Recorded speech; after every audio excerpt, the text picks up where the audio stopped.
Study IQ IAS, अब तैयारी हुई अफोर्डेबल।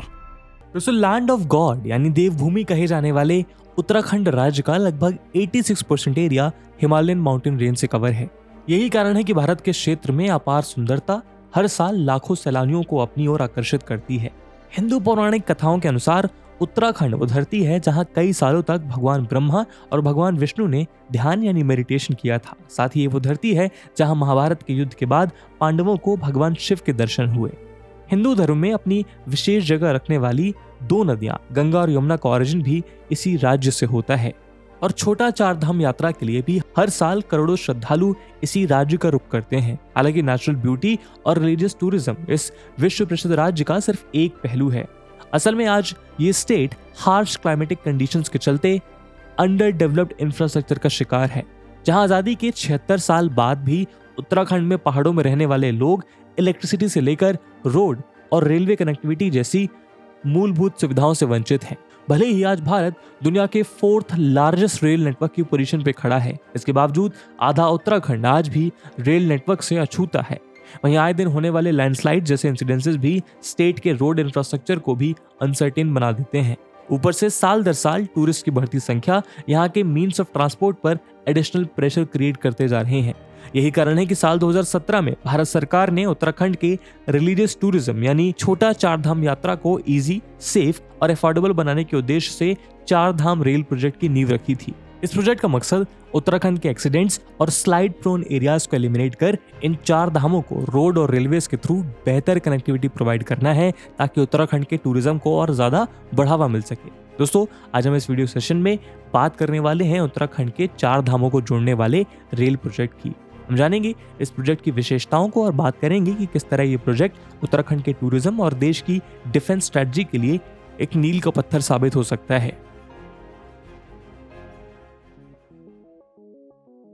दोस्तों, हिंदुइज्म में एक ह्यूमन की लाइफ का मेन पर्पस इस विशियस लाइफ साइकिल को तोड़ के सैल्वेशन यानी मोक्ष को प्राप्त करना बताया गया है और इस मोक्ष को प्राप्त करने के लिए चार धाम की यात्रा एक मुख्य रास्ता माना जाता है।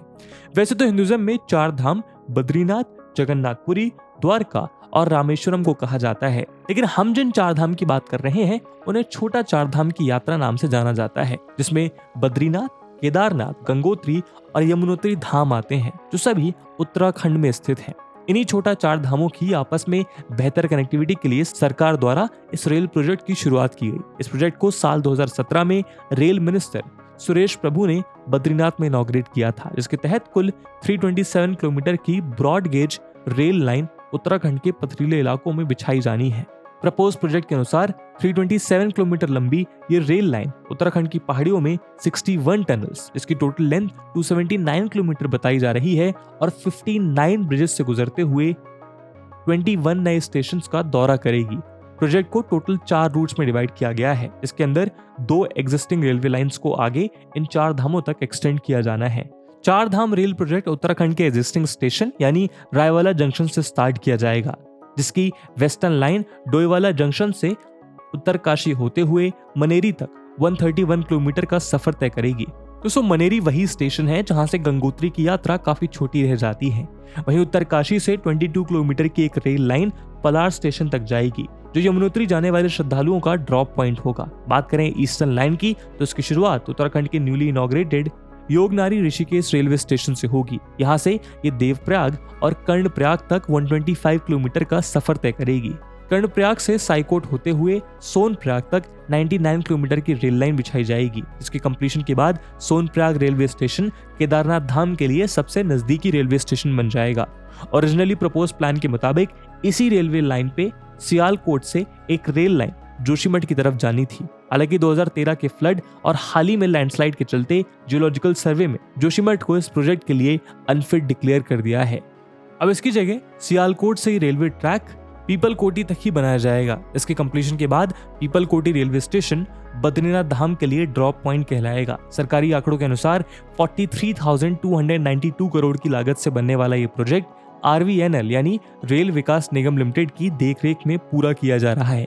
कंप्लीशन के बाद इस प्रोजेक्ट को उत्तराखंड टूरिज्म के लिए एक वरदान माना जा रहा है। इस प्रोजेक्ट का मकसद कनेक्टिविटी और रेल कनेक्टिविटी को बढ़ाना है, इसके कंप्लीशन के बाद यहाँ पे टूरिस्ट का फुटफॉल काफी ज्यादा इंक्रीज होने के चांसेस हैं, जो उत्तराखंड के टूरिज्म रेवेन्यू को काफी ज्यादा बूस्ट कर सकता है। इसी के साथ देश की डिफेंस प्रणाली के लिए भी इस प्रोजेक्ट को एक आउटस्टैंडिंग स्टेप के रूप में देखा जा रहा है। दरअसल उत्तराखंड राज्य चाइना के साथ कुल 350 किलोमीटर की इंटरनेशनल बॉर्डर शेयर करता है, जो इस रीजन को भारत की सिक्योरिटी के लिहाज से एक क्रूशियल एरिया बनाता है।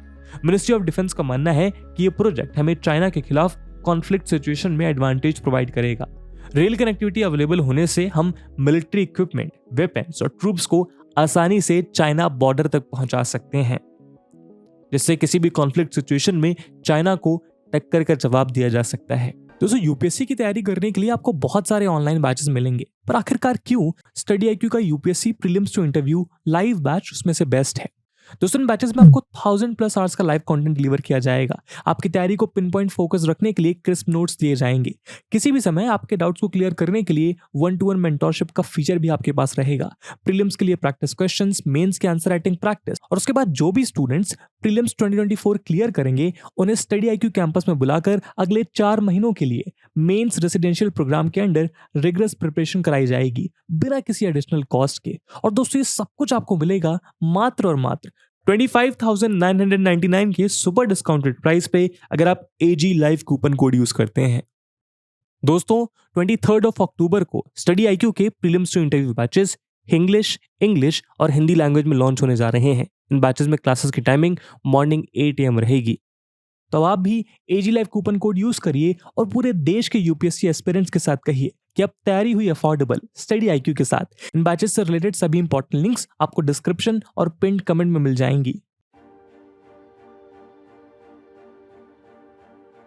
दोस्तों, इस प्रोजेक्ट की सबसे क्रूशियल लाइन योगनारी ऋषिकेश से कर्णप्रयाग की रेल लाइन को माना जा रहा है, जिसे 16,200 करोड़ की लागत से बनाया जाएगा। 125 किलोमीटर लंबी ये रेलवे लाइन गंगा और अलकनंदा नदियों के लगभग साथ में चलते हुए उत्तराखंड की पहाड़ियों को क्रॉस कर कर्णप्रयाग तक का सफर मात्र 2 घंटों में तय कर लेगी, जिसे फिलहाल तय करने में 7 घंटों का समय लगता है। ऋषिकेश से कर्णप्रयाग के बीच इस लाइन पे 12 नए स्टेशन का निर्माण होगा, जिसमें देवप्रयाग, श्रीनगर, रुद्रप्रयाग और गौचर जैसे बड़े स्टेशन शामिल होंगे। 12 स्टेशन के इस रोचक सफर में ट्रेन 17 टनल्स और 18 ब्रिजेस के ऊपर से गुजरेगी। साथ ही इस 125 किलोमीटर के सफर में 104 किलोमीटर का सफर टनल्स के थ्रू ही होगा। इस प्रोजेक्ट का सबसे डिफिकल्ट टास्क है उत्तराखंड की इन पहाड़ियों में टनल्स को कंस्ट्रक्ट करना। यही कारण है कि इस रेलवे लाइन पे देवप्रयाग में बन रही 14 किलोमीटर लंबी टनल को इंडियन इंजीनियरिंग का मार्वल माना जा रहा है, जो कंप्लीशन के बाद भारत की लॉन्गेस्ट रेलवे टनल कहलाएगी। इस लाइन को डिफेंस पॉलिसी के नजरिए से भी काफी इंपॉर्टेंट माना जा रहा है, जो आगे चल के इंडो चाइना बॉर्डर पे मिलिट्री को अपना इंफ्रास्ट्रक्चर डेवलप करने में भी काफी मददगार साबित होगी। यही वजह है कि हाल फिलहाल सरकार पूरे 4 धाम रेल प्रोजेक्ट में इसी रेलवे लाइन की कंप्लीशन के लिए ज्यादा फोकस नजर आ रही है। बात की जाए इस पूरे प्रोजेक्ट के कंप्लीशन डेट की, तो उसका खुलासा अभी तक सरकार द्वारा नहीं किया गया है। हालांकि RVNL के मुताबिक ऋषिकेश से कर्णप्रयाग रेल लाइन का काम लगभग 41% कंप्लीट हो चुका है और 2024 के एंड तक इसकी पूरी तरह बनके तैयार हो जाने की उम्मीद जताई जा रही है। हालांकि इस पूरे प्रोजेक्ट की अनक्लियर कंप्लीशन डेट होने की वजह उत्तराखंड के सोफिस्टिकेटेड हिमालयन इकोसिस्टम को माना जा रहा है। एक्सपर्ट्स का मानना है कि इतने ह्यूज कंस्ट्रक्शन प्रोजेक्ट का इम्पैक्ट बेशक यहाँ की लोकल लाइव्स और एनवायरनमेंट पे काफी नेगेटिव पड़ सकता है। कई एनवायरमेंटलिस्ट का मानना है कि साल 2013 के फ्लड में हुई कैजुअलिटीज और उत्तराखंड में आए दिन होती लैंडस्लाइड की वजह से इस रीजन में ओवर और रॉन्गफुल कंस्ट्रक्शन का होना है। हालांकि इसी बात को ध्यान में रखते हुए सरकार ने 120 करोड़ का अमाउंट प्रोजेक्ट के सर्वे के लिए अलॉट किया था, ताकि प्रोजेक्ट को शुरू करने से पहले ही सभी फैक्टर्स को कंसिडरेशन में लिया जा सके।